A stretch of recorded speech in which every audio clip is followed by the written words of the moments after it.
Hello, everybody. Welcome to the 10% Happier podcast. I'm your host, Dan Harris. Normally, given the fact that I'm a skeptical guy and an agnostic, when somebody uses the word magic, I get hives. However, when somebody I trust and respect uses that word with all of its metaphysical connotations, I actually get interested.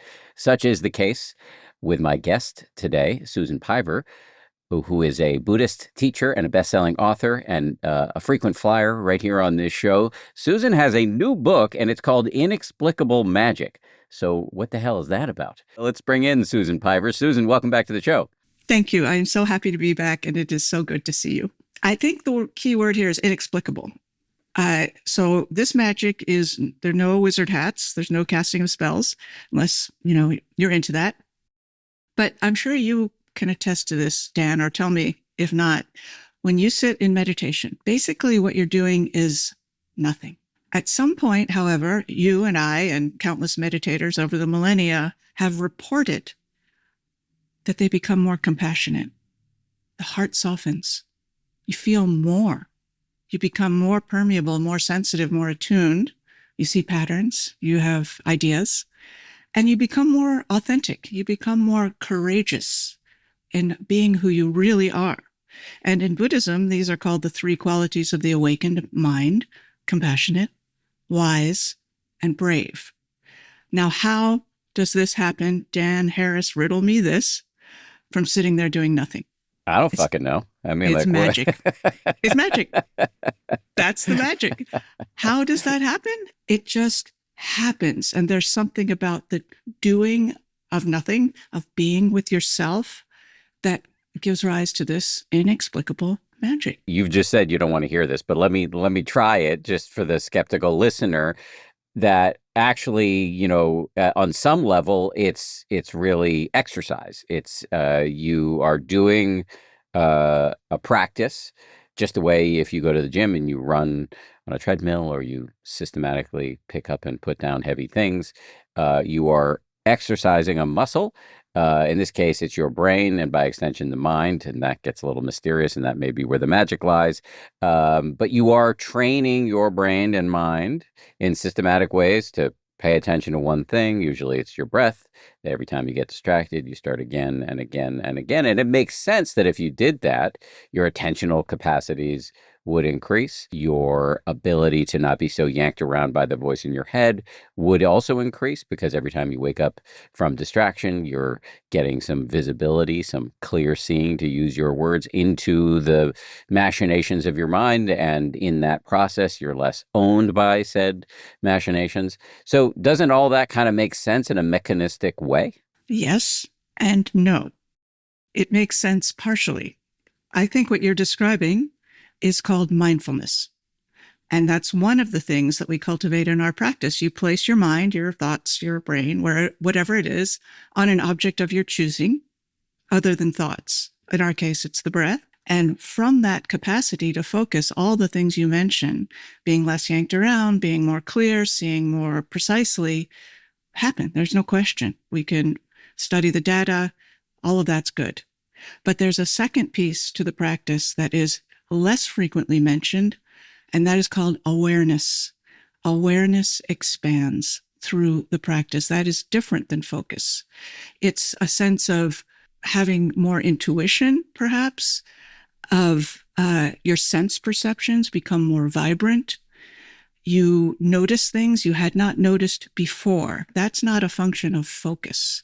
That's a function of awareness, according to this wisdom tradition. And while you can work at mindfulness, at focus, and you'll get better at it, you cannot work at awareness.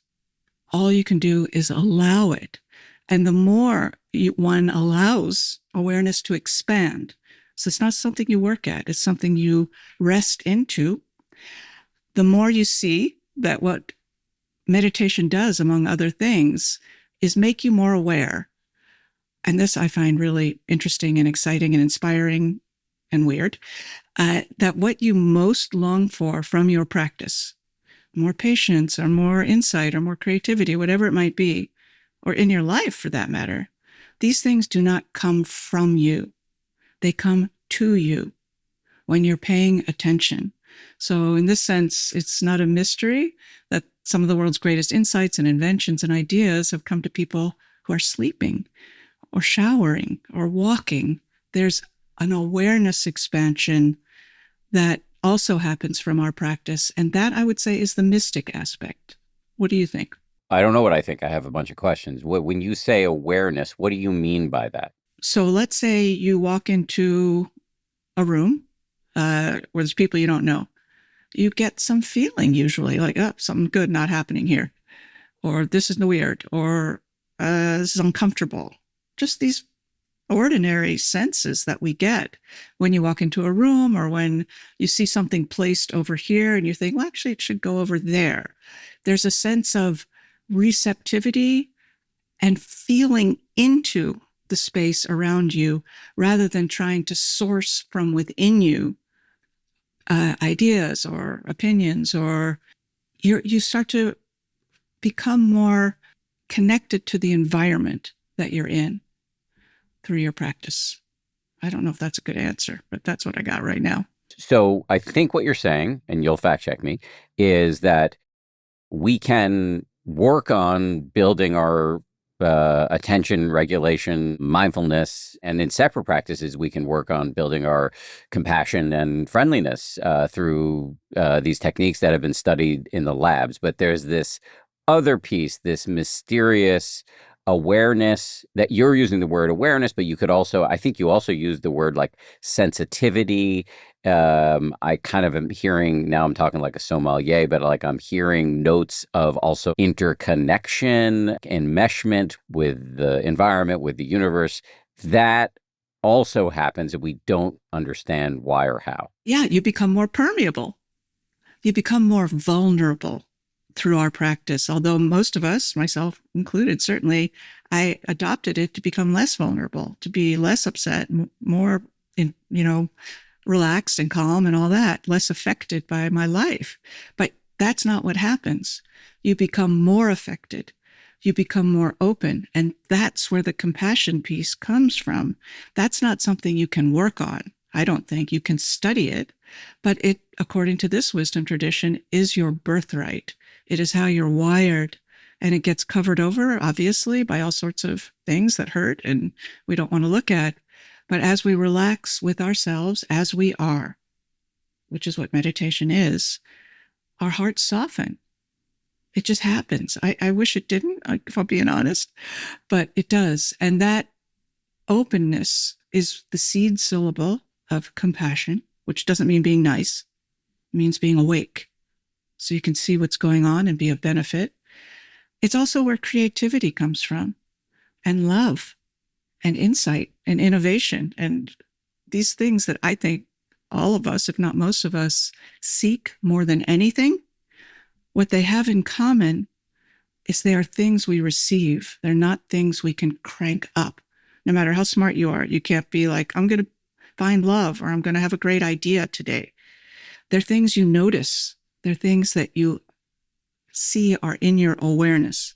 And the more your capacity to be aware expands, the greater the chance of these wonderful things becoming visible. Your argument that through practice, we can't deliberately and almost mechanistically develop a sense of compassion the way we can with, say, focus or mindfulness. And you referred to this wisdom tradition, by which I assume you mean Buddhism. There are these practices where you can develop friendliness or loving kindness, is sometimes the term that's used, and compassion through envisioning people who are suffering and sending them good vibes, or the wish for that they be free from suffering. And these practices have been studied in the lab. So why is that mysterious? I wouldn't say it's mysterious, but it's more easily accessed when we have a steady meditation practice. And I can practice loving kindness. I could do compassion practices and Tonglen practices and all sorts of things. And I can get to know and become more familiar with my gifts and obstacles when it comes to these practices. But none of that really shifts my state of heart. It helps to study loving kindness and so on. But what makes me more lovingly kind is feeling my own sorrow more directly. And one of the great benefits / difficulties of meditation is it puts you in direct contact with the contents of your heart. To feel them directly opens us to other people. It just seems to be how we're wired. So yes, you can study compassion. There's data, there are practices. The practices are beautiful and brilliant. But there's some aspect of compassion that is beyond conventional thought and has less to do with relational capacity and more to do with ultimate realization, seeing reality clearly, waking up from the trance, which I have not done, so I can't really say too much more about it. But compassion isn't just a relational skill. It's a way of seeing the truth of who we are. So if we take it all the way back to your primary thesis undergirding the title of the book, Inexplicable Magic, I think your point is, yes, there are all of these practices we can do to tune up our ability to be focused and mindful and seeing the mind clearly, and even to be more friendly and compassionate. But there's a last mile there. There's a mysterious leap that really allows us to feel connected with, sensitive to, and responsive to the needs of the world that really we don't understand based on what we know about the practices themselves. I think that was really well said. And I appreciate that. When you see reality clearly, all that remains is compassion, not because you're super nice, although I believe you are, but because you see there is no separation. There's only us. There is no you and me. There is no us and them. There is just us. And when that is recognized on some profound level, not a conceptual level, there's only compassion. There's only us. And I cannot think of anything our world could use more right now than an overwhelming sense of us. That usness you're describing, do you think that's on offer for rank and file meditators or for folks who listen to the show and are simply aspiring meditators? I heard a friend of mine say that the other day, that his meditation practice is talking about maybe practicing. We've got to start somewhere. Yes, of course, because it's how we're wired. But weirdly, these profound notions, or this great heart opening, whatever one might call it, they do not come from effort. They do not come from study. They do not come from ambition. They happen when we relax. That's also, to me, part of the magic, is these are things we relax into. And P.S., nobody, including you, Dan Harris, should take my word for anything at all. We could say things that maybe are of use, but anyone listening, rank and file or otherwise, we're all rank and file, P.S., has to consider these things through their own intelligence, because that's the ultimate teacher. A few things before we hear from our sponsors. I don't know if you know this, but I've been writing a newsletter for the last couple of years. I would love for you to come check it out. It's free. You can sign up at danharris.com. Every Monday, I drop into your inbox a little nugget of wisdom and sanity that you can operationalize in your life immediately. This is an actionable practice that I'm dropping into your data stream that really can color the rest of your day. I put a lot of time and effort into it, and I'd love for you to benefit from it. It's also, by the way, the place where you can get updates on the broader 10% Happier Cinematic Universe, including upcoming programming on my app, 10% with Dan Harris, and upcoming IRL events. Again, you can sign up at danharris.com. I'd love to have you reading the newsletter, and we will be right back after this. Support for today's episode comes from Square, and they've got big news during Square's biannual releases event. They launched a wave of innovative new tools to help local businesses run faster, smarter, and more profitably. From AI that answers your toughest business questions to tech that simplifies food orders and tracks every dollar, it's all live. And it's built for businesses like yours, whether you're starting fresh or scaling fast. Square helps you keep up and get ahead. And right now, listeners can get up to $200 off Square hardware when you sign up at square.com/go/happier. That's SQUARE.com/go/happier. Visit Square to get started because the right tools make all the difference.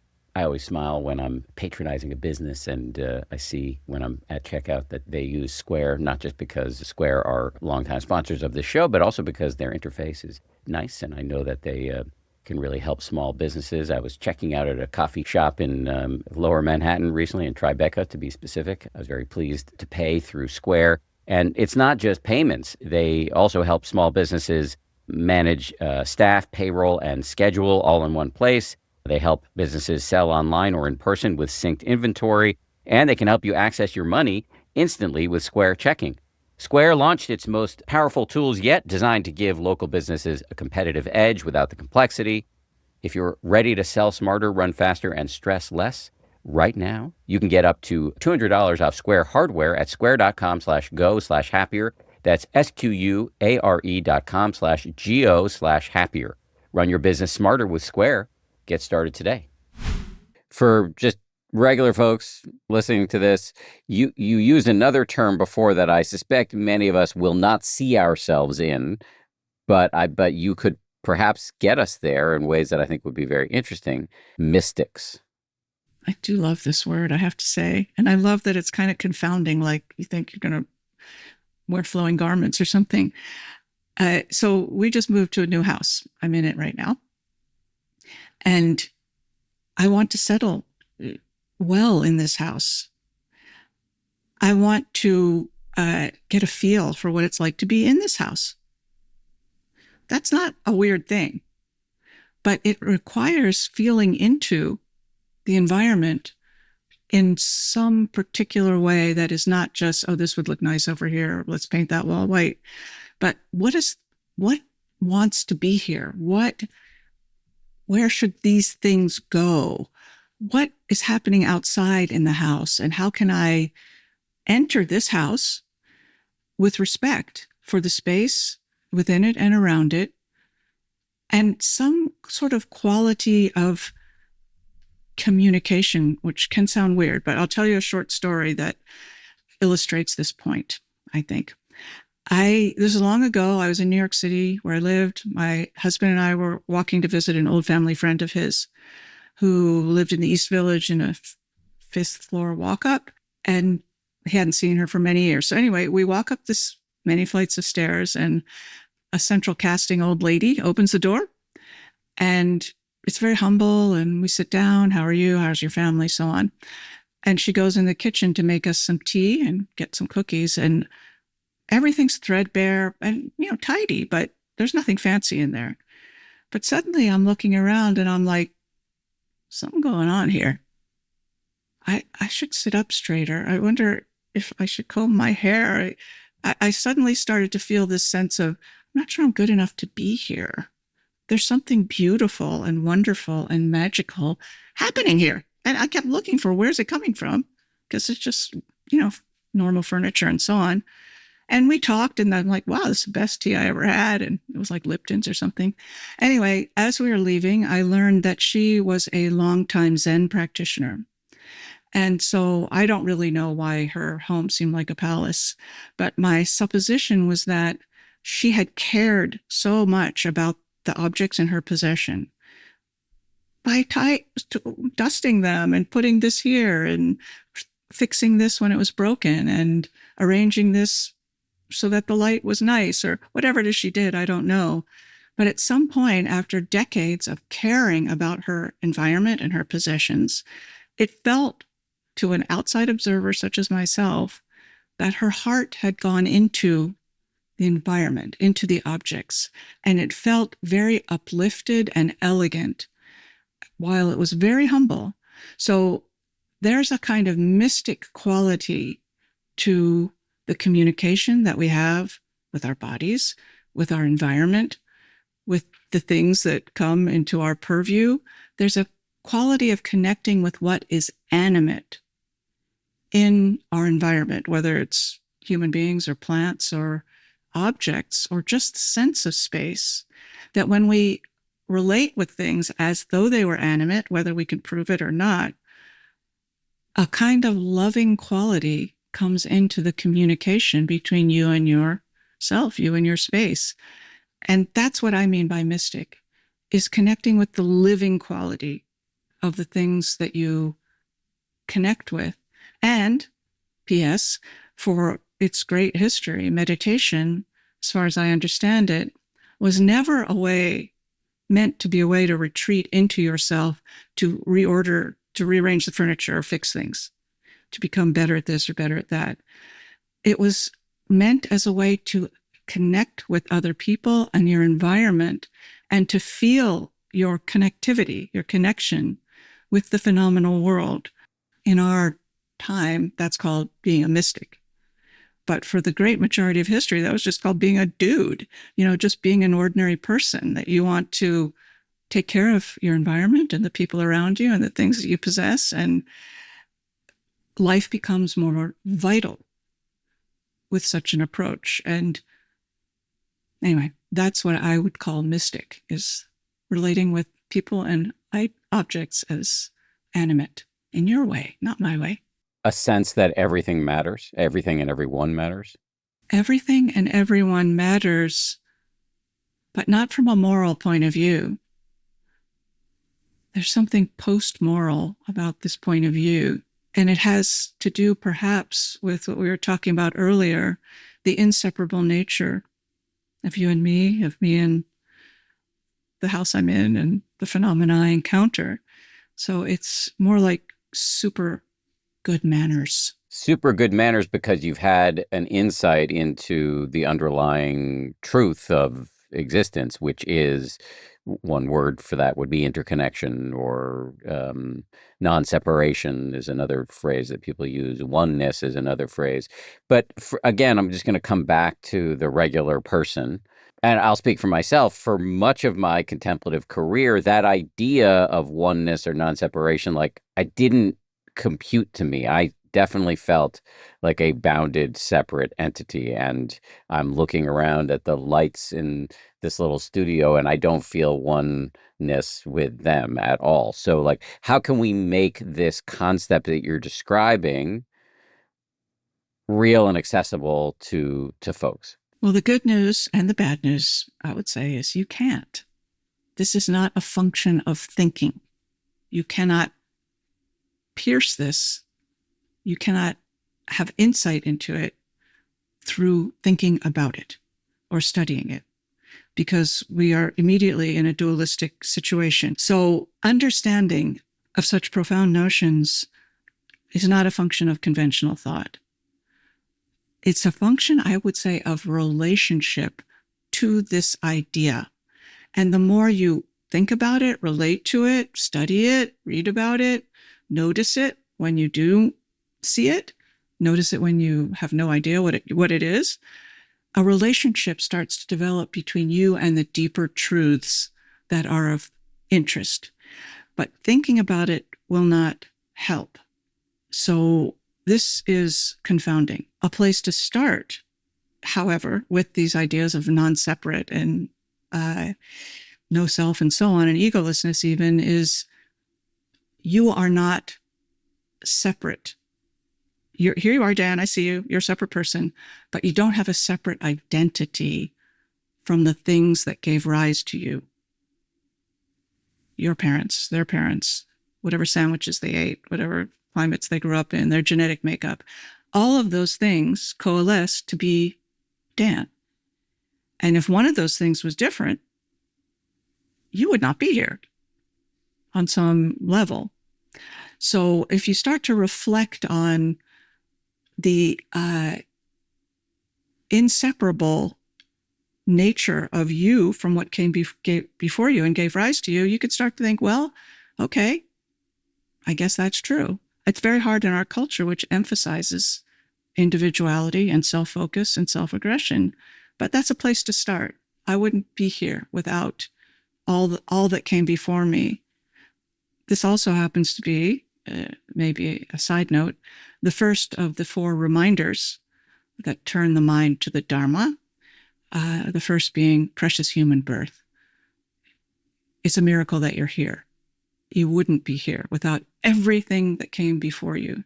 It's funny, you said at the beginning that we can't realize interconnection or non-separation through thinking about it, but you've just given us a thought exercise that in my experience, does incline the mind toward this realization. Just contemplating the fact that I feel like a separate entity, as I often say, like peering fretfully out from behind my eye sockets if I have sight. Um, that's how I just intuitively feel. But if I just think it through one click deeper, oh well, but how separate can I be if my parents are living in me and all of their patterns and all the shit that I picked up from them, that's all living in me. And by the way, I'm living in my son and in my wife and anybody who listens to this podcast. So how separate can I be given that actually I'm more like a sieve? I share your thoughts and your conclusions.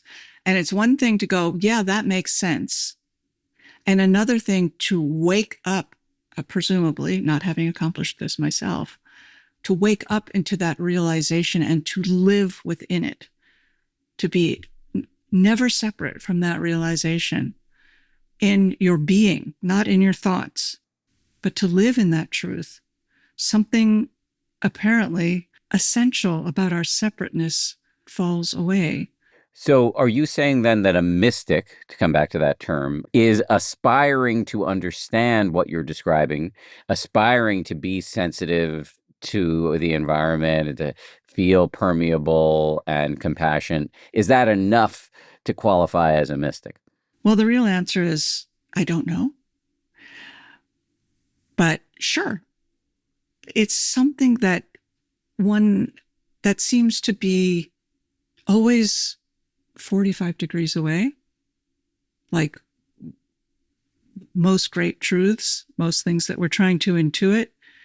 But everybody already is a mystic because everybody already has feelings. Everybody already can sense something in an environment. Everybody already feels connected to some things and not connected to other things. So awareness of what can be felt but not seen is as good a definition of mysticism as anything, I think. And we all have it.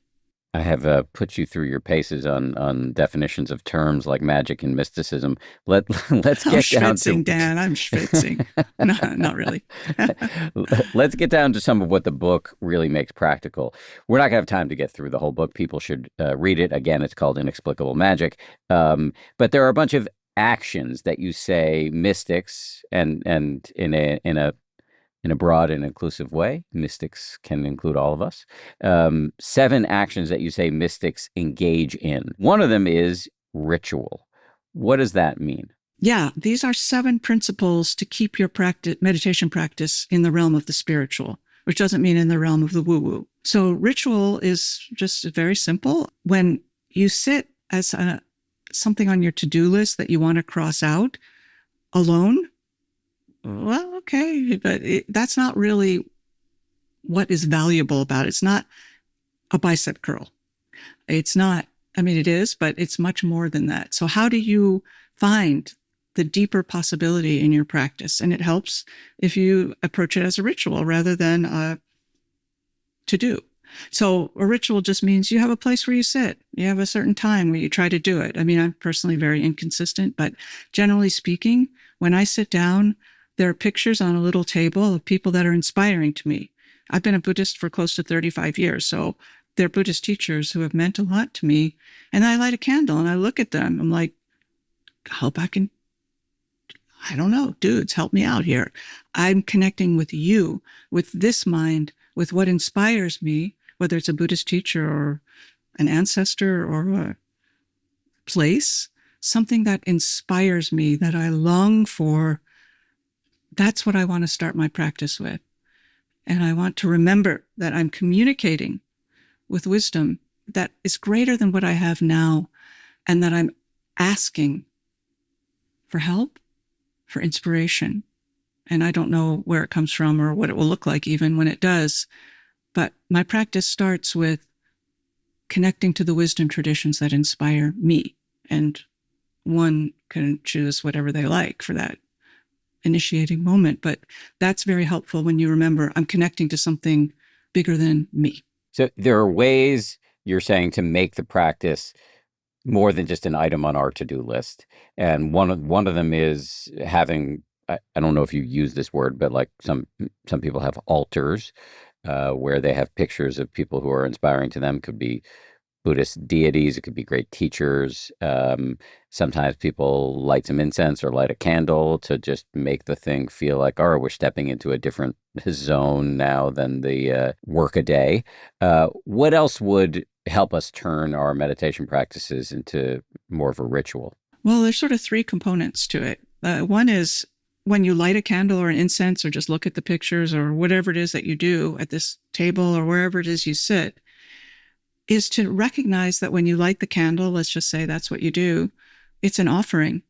It's like a gift. It's like I'm giving something to, I don't even know what, because I can't see it, I can't identify it, but I'm offering myself this light. Usually the offerings on a shrine table evoke the sense perceptions, something that smells good or looks beautiful.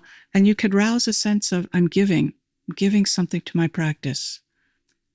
Whatever that means to you, you have to figure that out and think about it. And it can be vague. That's fine. And then there's, in the traditional sense, the next step is called requesting blessings. But you're not saying Gesundheit or, please help me get this or get that. There's more a sense of what I admire, in my case, Buddhist teachers, but in someone else's case, it could be math teachers or relatives. I ask for your blessings. I am in your lineage, which means I'm connected to you because that's how I feel. This is what I aspire to. So therefore, I am connected to this lineage of whatever it might be, Buddhist teachers, activists, parents, people with no lineage. And I want to connect more deeply with that which inspires me. That's it. Then you do your practice, whatever it is. 5 minutes, 5 hours, that's up to you. And then at the end, the final step is you do what is traditionally called dedicate the merit, which just means you rouse some aspiration that whatever you did on your meditation seat, even if you just fetched to yourself or cried or laughed or were bored, that there's some sense of, I hope that this can benefit others. And then it's a ritual. I got a lot going on in my life. I'm sure the same is true for you. And if you live in a family with other members of Homo sapiens, it can get even more complex. In my home, I've got my busy schedule. I also want to know what my wife's up to at any given moment so that I can be sensitive to her needs and schedule. And then, of course, I want to know what's happening with our son.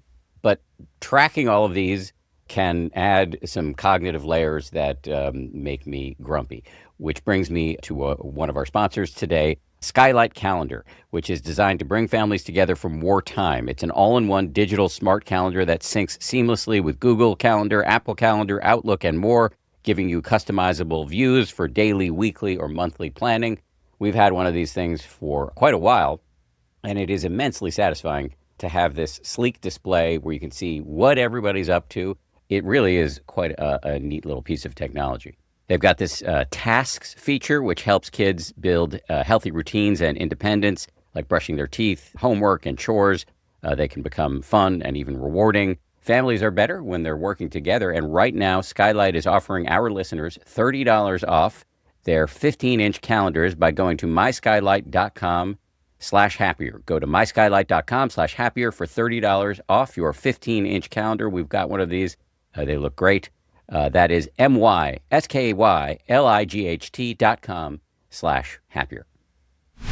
Let me ask about what is perhaps the thing I most wanted to talk to you about from your book, which is you say that a mystic is boundaried, that we set boundaries, and that really got me interested because we've just talked about porousness, and so how do we square that circle? And there's some sense, I would say, in spiritual circles, Buddhist or otherwise, that real spiritual people are open.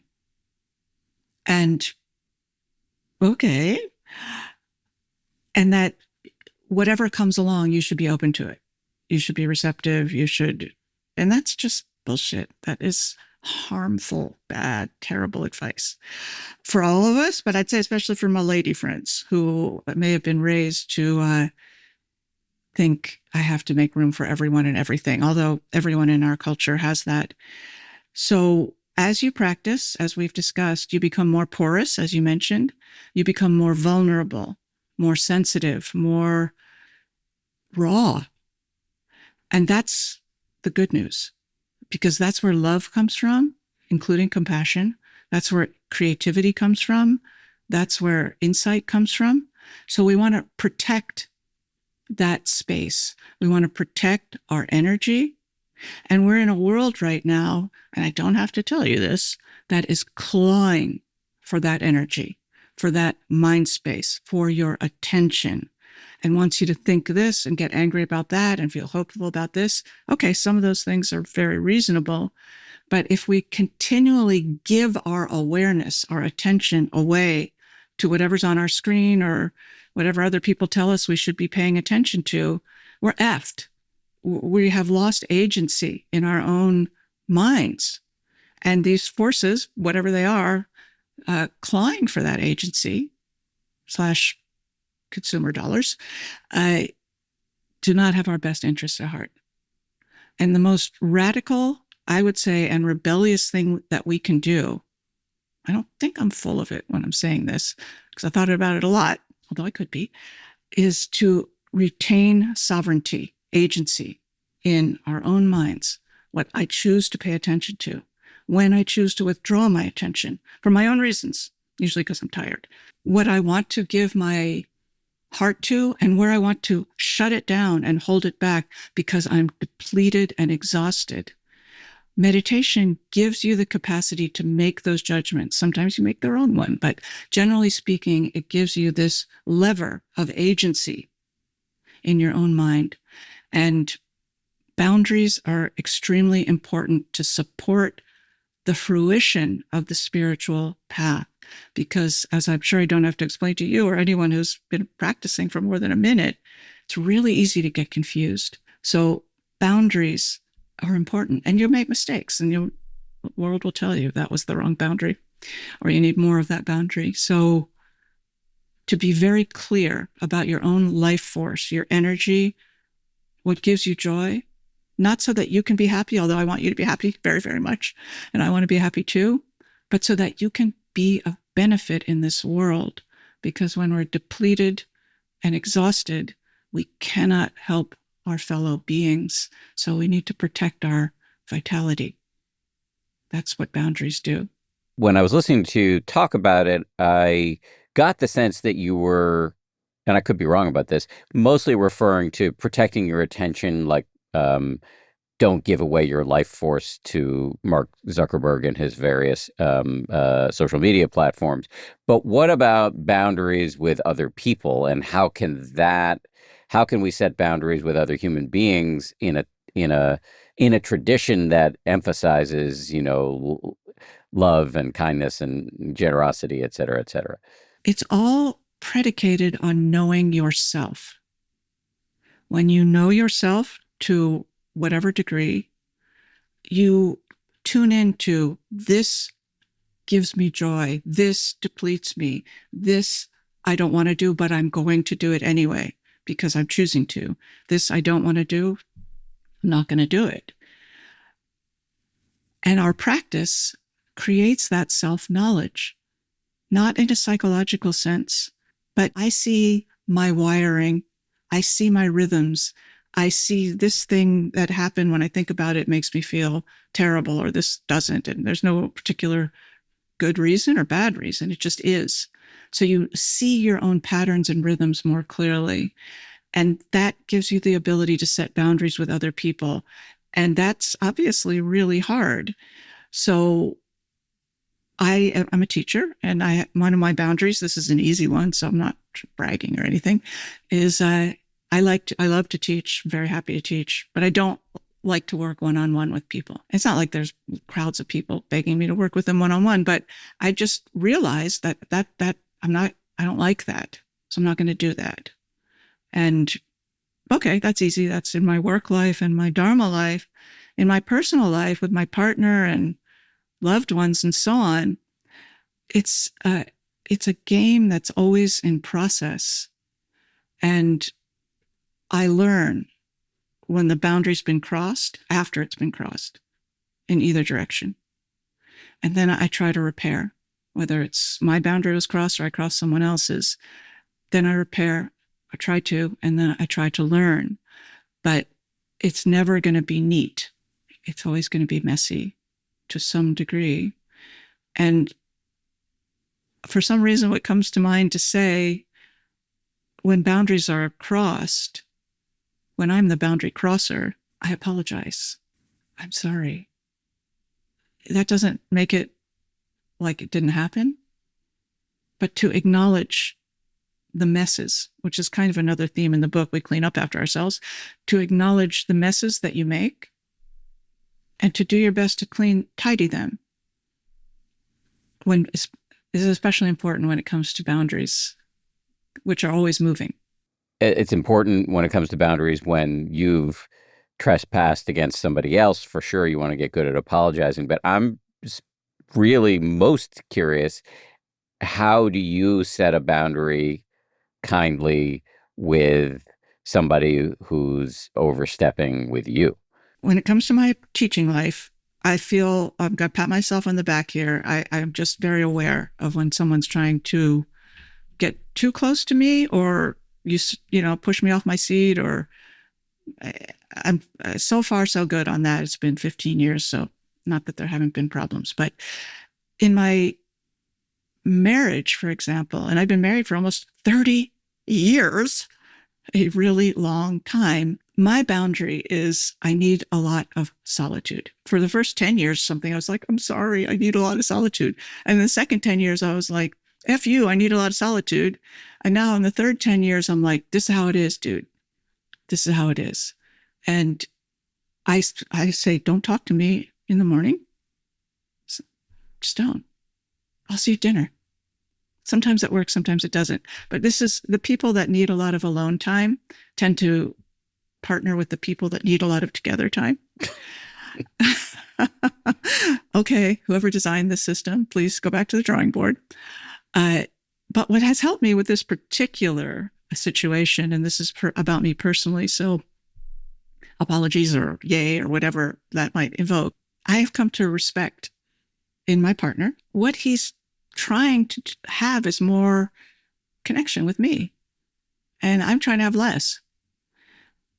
And both of those things are really important in an intimate relationship. There needs to be a balance of togetherness and separateness, and he's representing one of those pieces and I'm representing the other. Now, there are times where it's just, oh, get the hell out. I told you a million times, don't do this, and you just did it. So then we get in a fight, and then we work through it. It doesn't get repaired.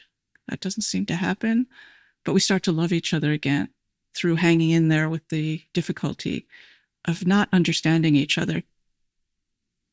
So that's a little bit of a departure. That's more in the relationship sense. But I think the idea that we can set boundaries that other people will adhere to, good. Maybe if you get like the 80-20 on that, you're doing really good. But how do you repair when the boundary is crossed? Or how do you say, I'm not in your life anymore? Whether you say to yourself or to them, but you make a choice. I'm not going to be in this anymore. That's a very powerful thing to do. I always find it really comforting when I hear from a Buddhist teacher that they get into a fight with their spouse. Seriously, because there's this idea that, I'm a meditator now and everything should be perfect and there should be no messiness in my life, et cetera, but that's bullshit. And so every time, somebody like Joseph Goldstein or Sharon Salzberg or you or whatever tells me about, intramural squabbles or professional disappointments or, Jack Kornfield, the great Buddhist teacher, he got divorced. I'm not happy that these things happen, but I am happy that my own failings and failures don't disqualify me as a Buddhist. You are eminently qualified. And Yeah, yeah, and yeah. I will say I am too. And the problem is when you act like you're not a human, then it should become very, very, very untrustworthy. If and then there are people who sort of virtue signal with their marital squabbles or other problems as a kind of, look, I'm just a person just like you. Well, that's also bad. But the being real, being human, encountering the mess is central to the journey, not perfecting it. A new season is the perfect time for fresh routines, small resets, and recommitting to the things that make you feel your best. And if upgrading your hair and skincare routine has been on your mind, this is maybe your sign to start. iRestore has been leading the way in red light therapy for over 2 decades, helping shape the category with clinically backed devices trusted by over 500,000 customers worldwide. I want to be clear, we talk about the deep stuff on this show, but things that could be written off as superficial, I actually think shouldn't be written off. Just speaking personally, the way my skin looks, the way my hair looks, the fact that I still have hair, these are non-trivial factors for me in my just overall sense of well-being as somebody who is something of a public figure. But even if I wasn't, I just want to move through the world with maximum confidence. You don't want to obsess about this stuff. But it's nice to take advantage of cool technologies that can help you look and feel your best. And red light therapy, from the science I've looked at, is quite compelling, both for your hair and for your skin. The iRestore Elite is iRestore's most advanced laser hair growth system, using 300 lasers and 200 LEDs to help regrow thicker, healthier hair in as little as 3 months. It's effortless. Just wear it while working, reading, or unwinding at night. And the Illumina face mask, it's lightweight, cordless, and packed with 2 times more LEDs than other top masks. It targets fine lines, breakouts, and dullness with triple wavelength light therapy. Just 10 minutes a few times a week for brighter, smoother, healthier looking skin. iRestore is offering some huge discounts on their red light therapy devices. Right now, you can save on customer favorites like the iRestore Elite Helmet and the Illumina Face Mask. Just head to iRestore.com and use the code HAPPIER. That's happier at iRestore.com. Please support our show and let them know we sent you. Give your hair and skin the upgrade they deserve so you can feel confident and refreshed. Okay, so that brings us to another of the actions that you say mystics take. And you referenced this earlier. We clean up after ourselves. And now, are you referring there to after we've made an interpersonal mess, or to our housework, or both? Yes, both. This is my favorite one. I love this one so much. So let's start with your house. Don't leave dishes in the sink overnight. Doesn't mean you're a great saint if you do the dishes or anything. But there's something that bothers you, that niggles at your mind space when you leave messes. First of all, it's just unpleasant and uncomfortable. And second of all, you're leaving it for someone else. That's the main thing. Don't leave your messes for someone else to clean up. That's a very clear, ordinary, doable expression of compassion. I'm not going to leave this for someone else to clean up, not because I'm a great person, but because I care about what the people that come after me, and this whole situation at my kitchen sink does not begin and end with me. I'm thinking of the other people who may want to eat food, or may come into this room, or who may want a dish that's clean to eat off of. It's a thoughtfulness that is weirdly powerful. And in addition, it feels one way to walk into a room that is not perfect, or things are in their place and something's broken and you fix it. You feel like, oh, this is good. Interestingly, in my training, suggestions were made on how to develop real confidence, like true confidence, not based on today I feel good about myself, today I don't. And the first suggestion was clean up your room. And this teacher said, the chance that you'll become enlightened if you pick up your dirty sweats off the floor, put them on, is diminished. So I don't really know if that's true, and I may be paraphrasing. But there's some sense of caring for the environment, as with the example of my husband's parents' friend who cared about her space so much that it was palpable. We think, well, I want to be more confident. I want to be more, whatever, happy and balanced. And I need to find how to be that by fixing myself or discovering those qualities within myself. But in this theory, which is also a little bit on the mystic tip, you draw confidence from the environment. You draw happiness. You draw balance from an environment that is balanced. It's not rocket science, I don't think. The other day, I mean, this is a silly example, but I just took everything out of my closet because it was bothering me, and I put everything back, and I ironed things. And for the rest of the day, I walked into the closet. I was like, yeah, this is good. I just felt settled in a particular way. But that's not, we clean up after ourselves with our interpersonal messes too, with a spouse or a family member. It's complicated. Obviously, there's a lot. But in a sense, it's easier because we know them and we have experience with them. But the messes that I tend to make anyway are more with strangers. I get grumpy with technical support, or someone cuts me off in traffic and I'm like, I would like to murder you. I'm like, okay, that's bad. Don't do that. Don't do that. But, I just thought it. So what do I do?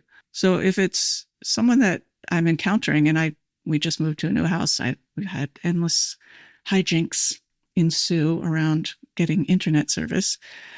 Occasionally, I will say I got grumpy, often because for whatever stupid reasons, but I apologize. I say, I'm sorry. I got grumpy with you, and I'm sorry. And my favorite line is, there are many big problems in the world today, and my internet service is not one of them. So let's just dial it back, and I'm sorry. And try to keep it very simple, not like, oh, please forgive me, but I'm sorry. So those little messes, first, they matter a lot to everyone. They matter a lot. How many times have you walked out of a circumstance where you're like, why did they say that to me? And then you think about it for the next 18 years or something. So we want to just put those things away for everyone's benefit. So environment is very important. And the mystic attunement, meditative attunement, is not just to self, it's to environment. Again, that all makes complete sense to me. I want to pick up on something you said in there that I think will lead us to another of the actions. I believe this is something you've kind of touched on several times throughout this conversation. There's a way in which we can come to meditation or self-improvement writ large with an agenda to fix ourselves. And I believe one of the arguments you're making in the book is that we should stop trying to fix ourselves. Sure. You try to fix yourself, no problem. But if you try to get rid of that, then you're trying to fix that. So you're just piling on. I want to fix that. I want to fix myself. Well, you're back in Palookaville at that point. So just while you're practicing, if you can let that go. I hope this is working. I don't know if it's working. When is this going to fix me? I'm still a jerk. When am I going to stop being a jerk? Okay, cool. Those are thoughts. Let them go while you're practicing. In your post-meditation practice, which is the rest of your life, pick your agenda back up. Examine it. No problem. But while you're practicing, it's good to set it down, because setting the agenda down widens the focus, widens the view. Instead of going, I'm doing this because I want this result, you're saying, let me see what is happening. That's called curiosity, openness, awareness. And that is more instructive than trying to make your agenda work, which I'm sure it's a good agenda and all that, but not while you're practicing. So I've listened to a couple of your recent podcast episodes with great joy. It's been a delight to listen because we haven't talked for a while. I want to catch up with the vibe and stuff. And I noticed that you have spoken to some really, really smart people who have said, I can't meditate. And you sort of go, wait a minute, what do you mean? And I appreciate the way you handle it. And you try to say, well, let's unpack that. Let's look at that. And they say, well, I can't stop thinking, or I have a monkey mind, or whatever. And you, in some very spacious way, say, well, actually, that's not necessary. You don't have to stop thinking. But there's an agenda there that is very hard to separate a person, a prospective meditator, from. A thought that I have to stop thinking in order to do this. And this is a sort of adjacent to your question about agendas and fixing yourself. But I'm curious, what do you think is at work there And what do you think would be useful in explaining that that's not what you have to do? Well, I mean, I think there are a lot of things that work. I mean, partly it's just that meditation has a PR problem, in part because of the iconography. You know, the Buddha statues. He looks like he's in a bulletproof bliss bubble, and so people think that that's what is required to meditate. The other thing is, I think it comes back to your point here about don't try to fix yourself. If you go into meditation with this kind of subtle self-aggression of I need to clear my mind, I need to grit my teeth and achieve meditative bliss, that's counterproductive, and I suspect that's part of the problem. I noticed an interesting parallel in one of your recent interviews. One of your guests said about the longevity culture is that involves a lot of self-focus and self-aggression. And those are problematic in the wellness industrial complex, I believe is how it was phrased. And as I was hearing that, I was like, yeah, that is exactly right. Self-focus and self-aggression in the mindfulness industrial complex are equally problematic. And when we sort of go, well, what else you got besides the self-focus and self-aggression, fix you, stop that, be another way, you open immediately into the mystic. But say more about that. Well, there's some sense of when I can let go of I am the problem that needs fixing, a different view of the world comes alive. One that is characterized less by self-aggression and more by openness and curiosity. Curiosity is the superpower, by the way, in my opinion. And they are obstacles. Self-focus. Well, if you don't have self-focus, if that's an obstacle, let's just say for the sake of conversation, then there's expanded focus. That's not different than a definition of mysticism.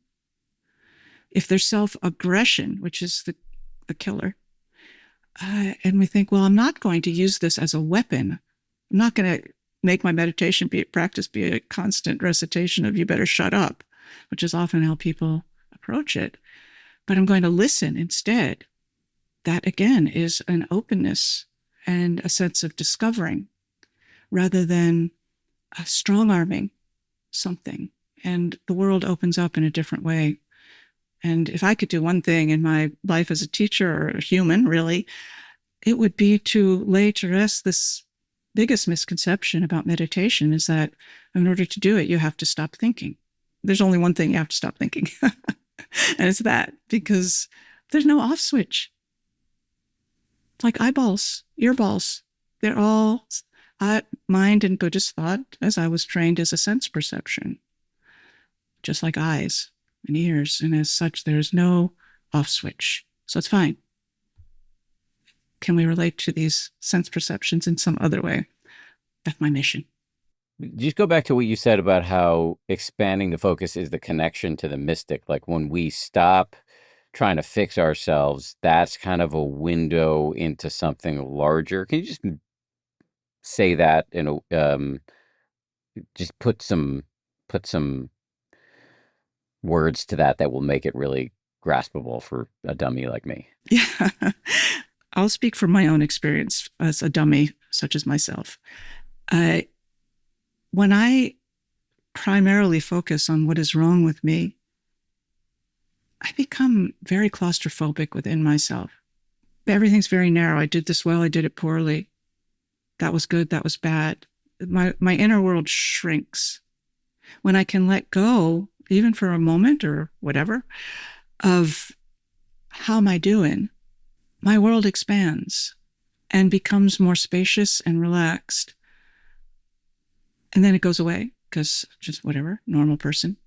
And then I try to remember, well, if I keep trying to fix myself, if I police my inner world, which is what self-help often is, although I've written self-help books, I love self-help, I need a lot of help, but it's about policing yourself in some way and then punishment reward.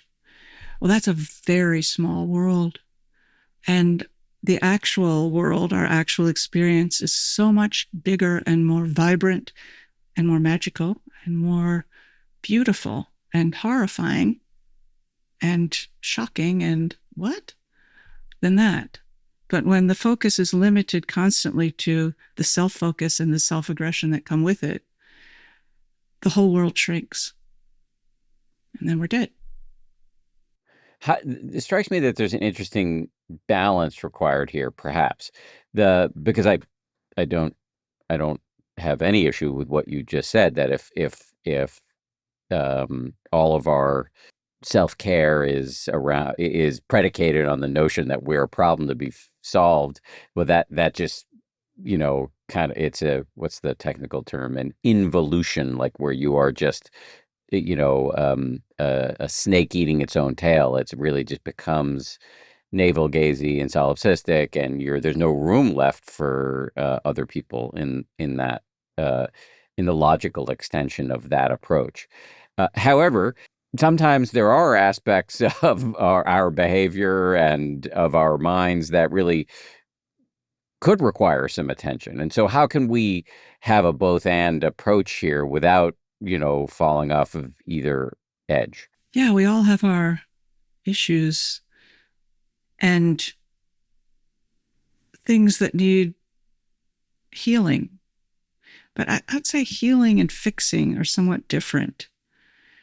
And much of the advice we get is, how do I fix this? But how do I heal it, to me, is a more interesting question. And luckily, there are people like Gabor Mate and, great thinkers on deep healing. But I'll give you a personal example, if I may. Feel free to ignore this. But I grew up feeling very not at home where I grew up as a child. And I didn't know where I was, and the things that I was interested in were not of interest. So I ended up with this habit of, I would get under my desk in my room, my childhood bedroom, and pull the chair in so that no one could see me. And I would read, and I would write in my journal and do the things that I still like doing. And I would be very attentive to, like, is anyone coming? Because if anyone sees me, this is not going to work out. There's this blah, blah. This is not a reasonable way to spend time. Okay. My parents, by the way, were very wonderful people, but this was a chemistry issue between us. Anyway, I still do that. 1,000 years later, and we moved into a new house. So I'm trying to be aware of, where am I trying to build my hiding place? Where am I trying to replicate that under the desk, pull the chair in where no one can see me? Because I am. I totally see that I'm trying to do that. And I can feel it. And I'm trying to arouse some sense of, can I expand to fill this space? I don't know how to do that. But let me see how to do it. And that's a thing for me to heal. And I don't really know how to do it, but I'm no longer thinking, well, this is a problem I have to fix. This is a wound that needs love, not someone's love or my love, but just space.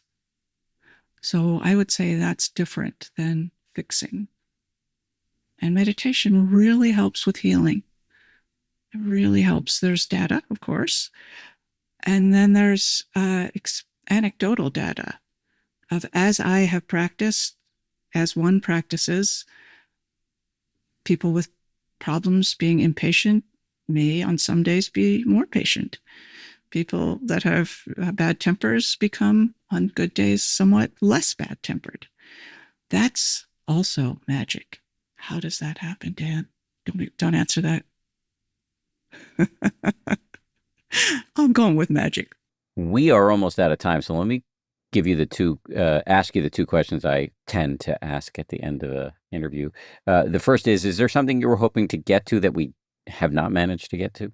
I don't think so. I said this early on, but this principle of what we most seek does not come from us. It comes to us. That's the central conceit of the mystic practice. So I hope that was clear. We did get to it, but it sounds different now than it did an hour ago. Yeah, no, I'm glad you're coming back to it. So what I hear when you say that is that we can do these practices to prepare the mind. We can live in as immaculate a way as we can muster. But in the end, as I said before, like that last mile, that's where the magic comes in, because it's something visiting us from outside of us that happens. We can do all of the work. God, you know what it reminds me of? There was some great painter, and I can't remember who was. Chuck Close, maybe somebody, maybe it was Picasso. It was somebody who said, the muse will visit, but she has to find you working. Exactly. That's perfectly said. That's the principle. And our practice is the work. The muse finds you working when you're practicing meditation. Final question then. Can you just remind us of the name of your new book? And while you're at it, please plug your previous books and anything else you want us to know about. Oh, that's so nice. Thank you. Yes, Inexplicable Magic, Meditation for Mystics is the current book. And I also wrote a book called The Buddhist Enneagram, which we talked about, which is also out there in the woo-woo realm, but not to me. And that was just reissued. So that came out. And my online community is called the Open Heart Project. And we practice together every day over there. I will put links to all of those in the show notes, and I will put a link specifically to our conversation about the Enneagram. Susan, always great to see you. Thanks for your time. Dan, ditto and ditto. Thank you so much to everybody who works so hard to make this show. 10% Happier is produced by Tara Anderson and Eleanor Vasili. Our recording and engineering is handled by the great folks over at Pod People. Lauren Smith is our managing producer. Marissa Schneiderman is our senior producer. DJ Kashmir is our executive producer. And Nick Thorburn of the great indie rock band Islands wrote our theme. Also, one last thing before you go, remember to sign up for my new app, which is called 10% with Dan Harris. You can sign up over at danharris.com. On the app, you'll find a growing library of meditations from world-class teachers, ad-free access to the full expertise of our podcast guests, meaning you'll get this podcast with no ads, exclusive live stream events, which we do weekly, sometimes twice a week, robust discussion threads to connect you with our team, with our teachers, and with one another. There's a free 14-day trial if you want to try before you buy. Peace.